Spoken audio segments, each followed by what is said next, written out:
It's about taking those individual stories within our community and exposing them to everybody, because representation matters. And if you see somebody that looks like you or has your similar story, you go, I can do that too. Like Yeah. they're no different than me. So that's really what the focus of Power Within is about. And with Together We Thrive, it's our diversity, equity, inclusion, and access initiative.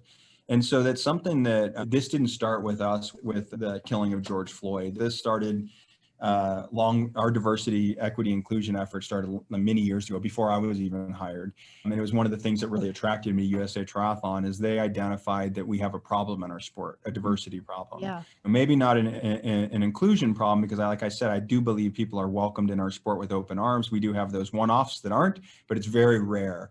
And so we started working really early on at trying to change the face of our sport for the future, to really match the demographics of America.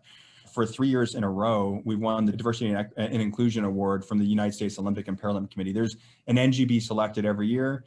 We've been the NGB selected for the last 3 years for our efforts, because we've been committed to it through historically Black college and university efforts that we started 3 years ago, to military para initiatives. Like, if you think about, like, we're trying to create a sport that it matches, again, the demographics of America. But more important than even that is that we do the things now that make this so it's not about like changing a number today. It's Right. about like really the quality of how we're going to focus on our diversity of our sport. And to me, it's not only the right thing to do for so many reasons, it's also good for the sport. And unless our sport really represents America, what we'll find out is our sport won't ever become a mass appeal sport. It will continue to be very small, because if you watch something or see something and no one like you is involved in that thing, you're not likely going to jump into it unless you have a community around you or people encouraging you to. So it Correct. actually can help our small businesses grow in our sport. It can help, bring our sport to a broader audience, to get more investment from corporate America into our sport. There's so many advantages outside of just doing the right thing. And our board of directors realized this years ago.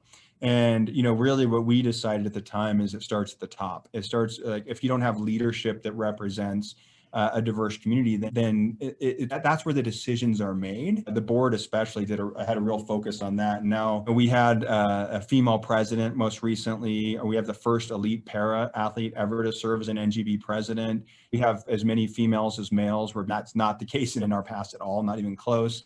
On my team, an executive team at USA Triathlon, we never had a female executive, never in the history of our organization, not one.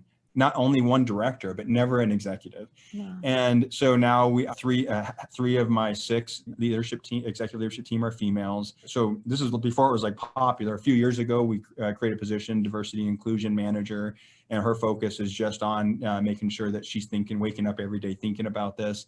So for us, it's a long initiative. And Together We Thrive came up because last year's, as our country was really struggling with this in a big way, Yeah. we decided that in Colorado Springs here, we're not a diverse community. We're not historically been a diverse staff. So we shouldn't be the ones dictating to everybody else what diversity and inclusion means and how to do it in our sport. Yeah. So we out to our community, and over 200 people responded saying they want to help us and volunteer and get involved in DEI efforts. So we held focus groups with every one of them, and talked to them and learned from them and listened. And what we did is we took what we learned from them and we created this diversity, equity, inclusion, and access group that is leaders. I mean, like from Gwen Jorgensen, a former Olympian, to Summer Rappaport, who's a future Olympian, or one to the best leaders in urban multi-sport in our country, to people who've worked and been on the board at track and field, who knows what that they've done in the past, to really so we're not the ones saying this is what you should do, because the people on the ground are the ones who know what to do. But our job Together We Thrive is about taking our principles around DEIA and spreading them around the country. And then also not us telling them what to do with those principles. It's us saying, hey, this really worked in Miami. They tried this initiative and it really worked. Hey, clubs around the country, you should consider this because it worked for them. And they can choose to do it or not. It's not dictating you have to do these initiatives. Yeah. It really, to us, is about local communities committing to diversity, equity, and inclusion. And that commitment means that when they learn things or shared best practices, they feel like they have to take them on because it's so important. And that's what we're really hoping to do, is that the local communities activate in their communities what we share across the country. So to us, it's exciting because these are things that we've always believed in and done. And now there's a spotlight on it in a way, and it gives us a chance. And what I liked about my team last year is they didn't say, we've been doing this, we know what's right. They said, we've been doing this, but we need to make sure what we're doing is right. And what we found out was some of it was really good and some of it was way off track.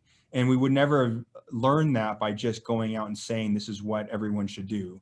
Right. Instead, we had open ears and we shut our mouths and we really listened to everybody. And that I've learned more in the last year. And I come from a very diverse background too. So I think that set the tone and why I've been so passionate about it. My grandfather is Japanese.